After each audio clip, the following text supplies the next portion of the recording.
dear students, today we are going to discuss about the lecture number 2 of determinants। जैसा कि हमने पिछली बार lecture number 1 में देखा था कि हमने डिटरमिनेंट्स क्यों पढ़ा है और डिटरमिनेंट्स क्या होता है, कितने ऑर्डर का होता है और हमने डिटरमिनेंट्स को सॉल्व करना सीखा। इस लेक्चर में, हमारे लेक्चर नंबर 2 में हम डिस्कस करेंगे डिटरमिनेंट्स की प्रॉपर्टीज के ऊपर। तो जो सबसे पहली प्रॉपर्टी होती है डिटरमिनेंट की, वो होती है रिफ्लेक्शन प्रॉपर्टी। रिफ्लेक्शन प्रॉपर्टी का मतलब क्या होता है? The determinants remains unaltered if rows are changed into columns and columns into rows। मतलब कि क्या है कि जैसे कि अगर हमने एक डिटरमिनेंट ले लिया, डिटरमिनेंट डेल्टा Z होता है, जैसे कि ये कर दिया a1 a2 a3 b1 b2 b3 c1 c2 c3। अब हम क्या करते हैं, हमने क्या किया कि हमने इसकी रोज को कॉलम्स बना दिया और कॉलम्स को रोज बना दिया। तो देखिए, जब हमने इसके कॉलम्स में कर दिया रोज बना दिया, मतलब कि जो ये कॉलम्स थे इनको रो बना दिया और रो को कॉलम बना दिया, तो ये हो जाएगा a1 a2 a3, ये b1 b2 b3 इस तरीके से हो जाएगा c1 c2 c3। तो हमारी रिफ्लेक्शन प्रॉपर्टी ये कहती है कि जब भी हम किसी भी डिटरमिनेंट में उसके कॉलम्स और रोज को इंटरचेंज कर देते हैं, तो जो डिटरमिनेंट की वैल्यू होती है वो सेम बन जाती है। मतलब कि अगर इससे हम बात करें कि अगर ये डेल्टा डैश है और ये डेल्टा है, तो ये delta equals to delta dash equal होगा। तो हमने अपनी फर्स्ट प्रॉपर्टी में रिफ्लेक्शन प्रॉपर्टी पढ़ लिया। Now the second property. तो सेकंड प्रॉपर्टी होती है all zero property. Means if all the elements of a row और column are zero, then the determinant is zero. मतलब कि क्या है कि अगर किसी डिटरमिनेंट में कोई रो, जैसे कि एक रो, ये एक रो ले ली, ये जीरो है और बाकी एलिमेंट्स हमारे दिए हैं इस तरीके से, या किसी रो में अगर हमने एक और डिटरमिनेंट ले लिया जिसमें कि कोई कॉलम जो है वो पूरा का पूरा जीरो है और हमारे एलिमेंट्स इस तरीके से दिए हुए हैं, तो क्या होगा, जो डिटरमिनेंट की वैल्यू होगी वो हमेशा जीरो आती है। ये होती है हमारी all zero property. Now the next property is proportionality property, और जिसको हम लोग रिपीटिशन प्रॉपर्टी भी कहते हैं। मतलब if all the elements of two rows और two columns are identical, then the determinant will be zero. कहने का मतलब ये है कि अगर हम एक डिटरमिनेंट ले लें, एक किसी डिटरमिनेंट में, जैसे कि a1 a2 a3, ये ऐसे सिमिलर रो दी है। अब इसी के आइडेंटिकल में एक और रो बनाते हैं, बिल्कुल सेम रो बनाते हैं, और थर्ड रो हम लोग अलग रखते हैं b2 b3। तो जो इसकी वैल्यू आएगी, इसका डिटरमिनेंट सॉल्व करने पे जो वैल्यू आएगी वो हमारी जीरो होती है। इसी तरीके से अगर हम रो को ना आइडेंटिकल रख के, अगर हम कॉलम को आइडेंटिकल रखें, जैसे कि a1 a2 a3, यहां भी क्या करें a1 a2 a3, यहां कर दें b1 b2 b3, तो इस केस में भी वैल्यू क्या आएगी, जीरो आएगी। दोनों ही केस में जब हमारी कोई भी दो रो या दो कॉलम्स एकदम सेम होंगे, यानी कि आइडेंटिकल होंगे, तो हमारे डिटरमिनेंट की जो वैल्यू है वो हमेशा जीरो आएगी। Now the third property is our switching property. तो ये प्रॉपर्टी क्या कहती है? ये कहती है the interchange of any two rows और columns of the determinant changes its sign. मतलब क्या है कहने का?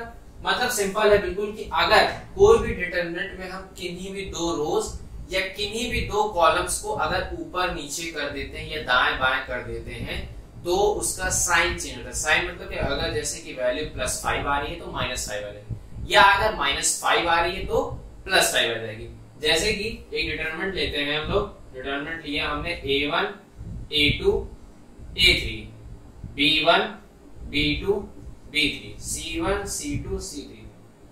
अब हमने क्या किया, ये किया कि हमने क्या किया, फर्स्ट और सेकंड रो चेंज कर दी, फर्स्ट और सेकंड रो चेंज कर दी, तो हमारा डेल्टा डैश आ गया।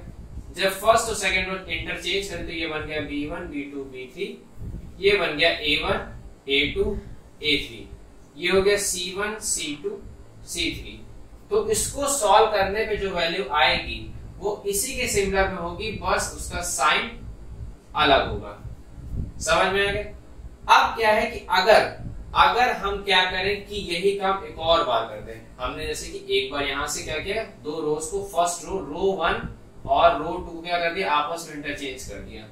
अगर हम यही काम फिर से दोहरा दें, क्या कर दें कि इस बार हमने क्या किया कि रो 2 को चेंज कर दिया किसके साथ, रो 3 के साथ हमने वापस से चेंज कर दिया, दो बार कर दिया। यहाँ पे डेल्टा डैश लिख लेते हैं, डबल डैश।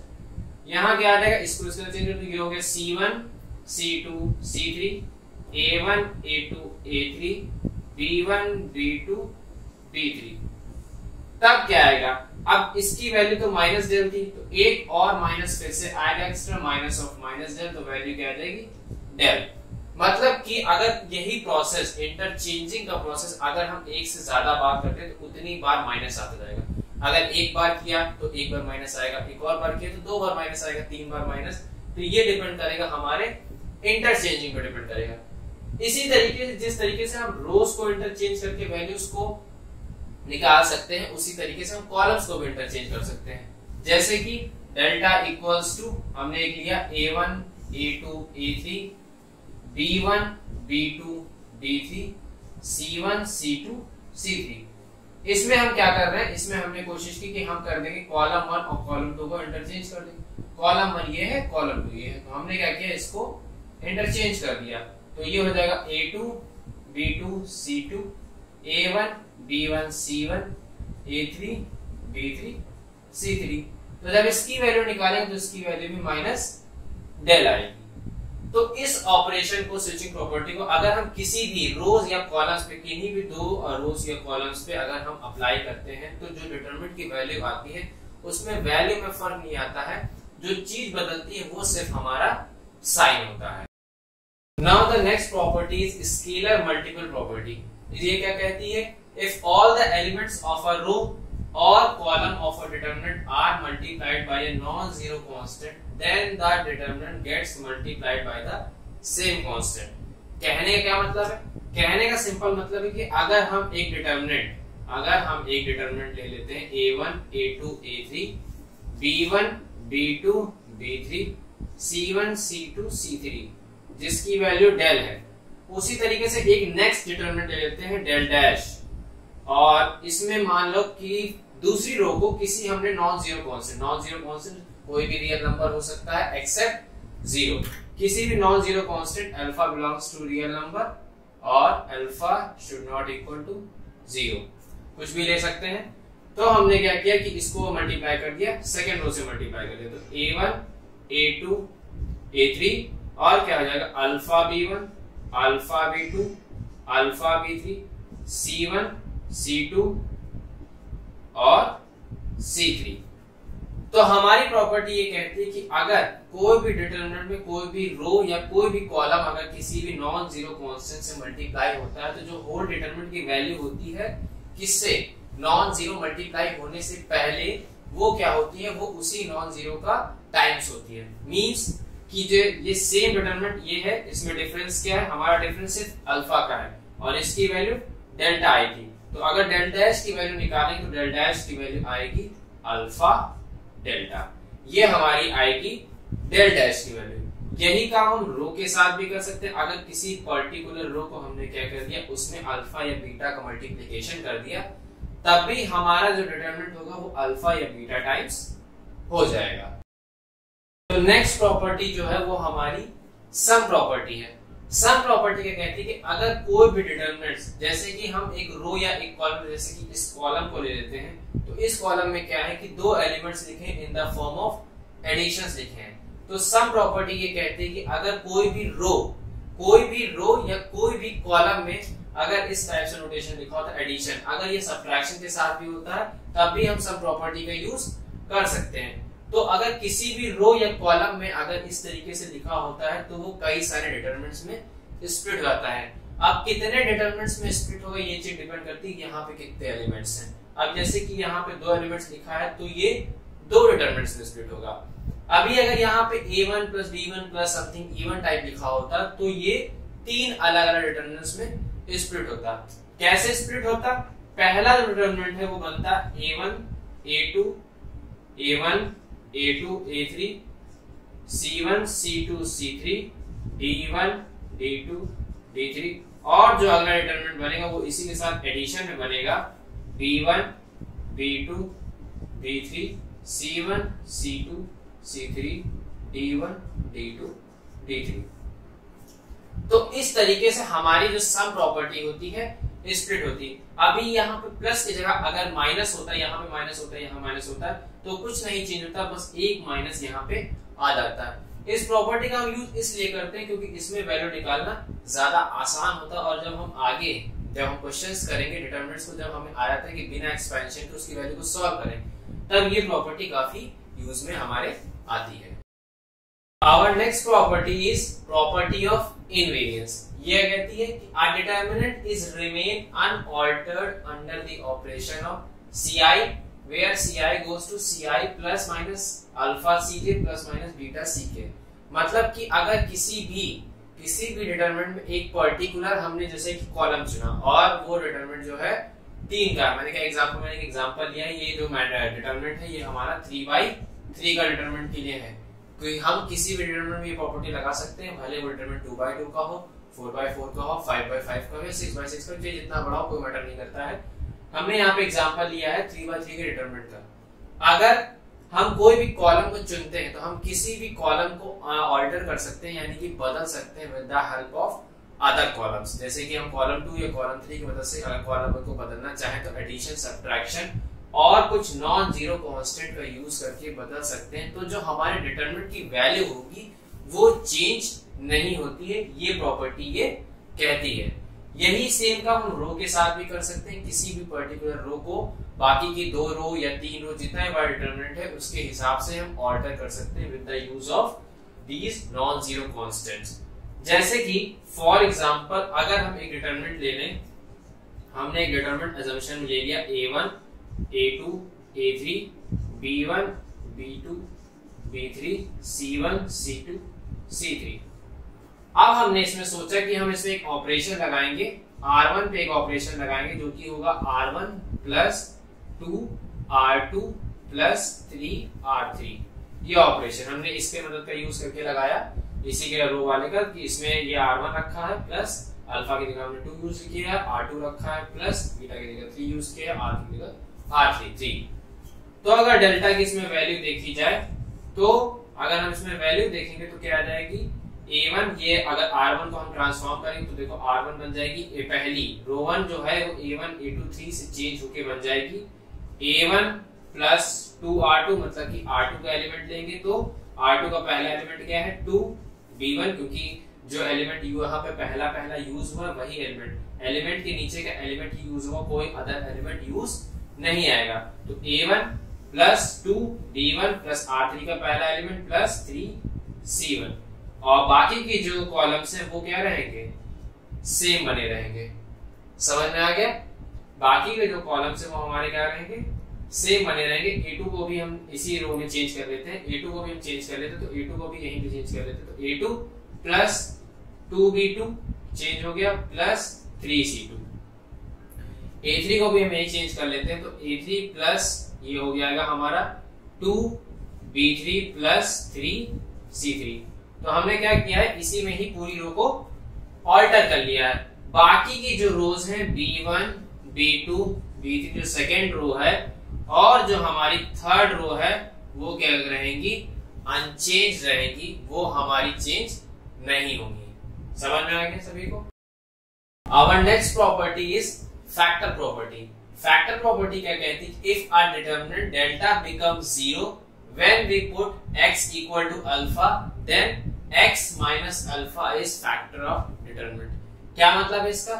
ये मतलब है कि अगर हमें कोई डिटरमिनेंट दिया जिसमें x या y कुछ वेरिएबल है और अगर हम उस वेरिएबल की जगह कोई भी जनरल वैल्यू जैसे कि 2 3 4 कुछ भी रख देते हैं, तो अगर उस वैल्यू को रखने के बाद हमारे डिटरमिनेंट की वैल्यू जो है वो 0 बन जाती है, देन x माइनस अल्फा और y माइनस अल्फा और y plus beta something type हमारा क्या बन जाएगा, फैक्टर बन जाएगा। जिस तरीके से हमने क्लास 10th में पढ़ा था, क्वाड्रेटिक इक्वेशन में अगर कोई भी वैल्यू पुट कर देते हैं या क्यूबिक पॉलिनोमियल में कोई भी वैल्यू पुट कर देते हैं तो उसका x माइनस टाइम्स क्या बन जाता है, जैसे कि अल्फा बीटा रखने पे हमने क्वाड्रेटिक पॉलिनोमियल में वैल्यू रखी और क्या आ गई, जो हमारी इक्वेशन है वो इक्वेट हो गई 0 से 0 इक्वल्स टू 0 आ गया।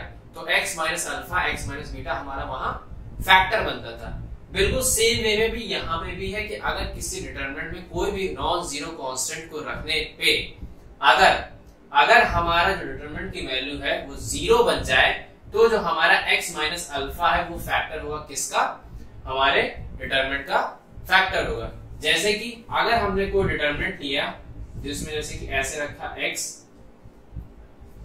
इसमें हमने x माइनस बीटा रख दिया और यहाँ पे a1 और a2 रख दिया। यहाँ पे क्या किया, यहाँ पे भी हमने x माइनस क्या कर दिया, बीटा रख दिया, यहाँ b1 b2 कर दिया। यहाँ पे हमने क्या किया, x माइनस भी बीटा रख दिया और यहाँ पे c1 c2 कर दिया।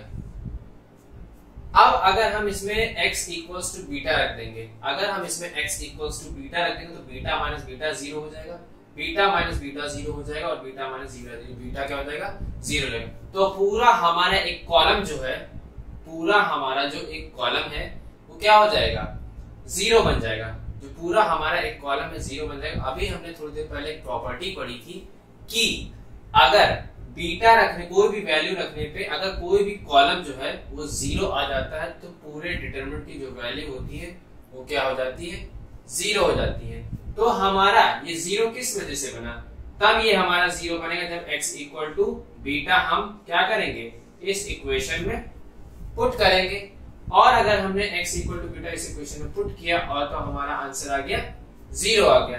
देन हमारा जो डिटरमिनेंट है जो x माइनस बीटा जो होगा वो इस डिटरमिनेंट का क्या होगा, फैक्टर होगा। ये जो x माइनस बीटा होगा वो इस डिटरमिनेंट का हमारा बनेगा फैक्टर बनेगा।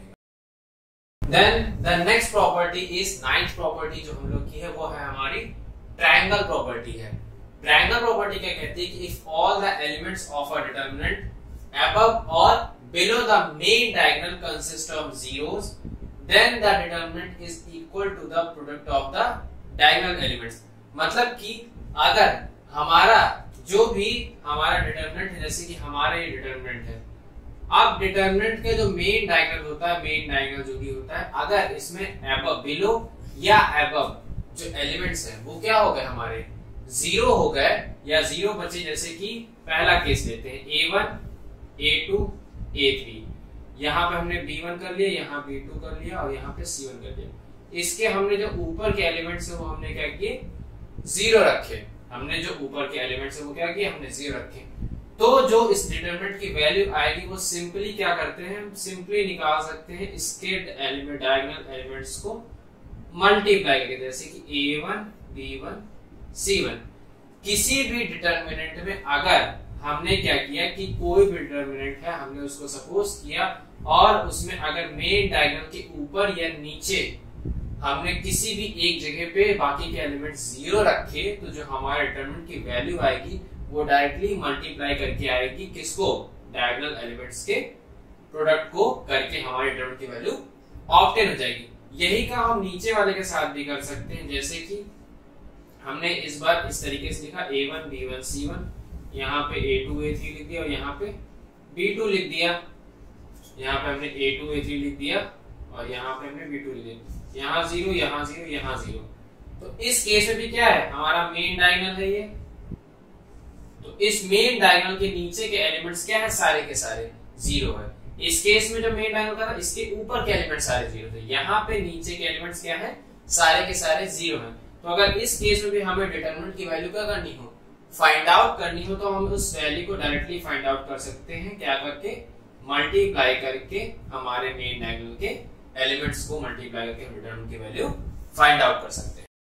Now the last property is, property क्या कहते हैं, ये जस्ट अ फार्मूला है, सिंपल फार्मूला है। जैसे कि हमने अपने लेक्चर नंबर 1 में डिस्कस किया था कि माइनस और कोफैक्टर्स को कैसे निकालते हैं। तो अगर हमने डायरेक्ट डिटरमिनेंट्स की वैल्यू को निकाला, उनके डिटरमिनेंट्स को सॉल्व करना सीखा, कोफैक्टर में भी सेम काम कर सकते हैं। किसी डिटरमिनेंट को कोफैक्टर निकालिए और डायरेक्ट उसकी वैल्यू ऑब्टेन कर सकते हैं।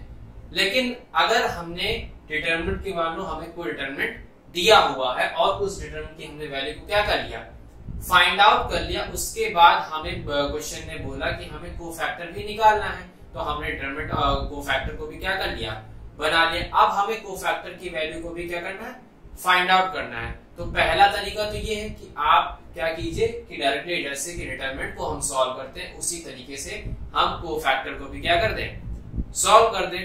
दूसरा तरीका ये है कि हम क्या कर सकते हैं कि डायरेक्टली फॉर्मूला लगा दें, जो कि इस पार्ट में हम पढ़ेंगे।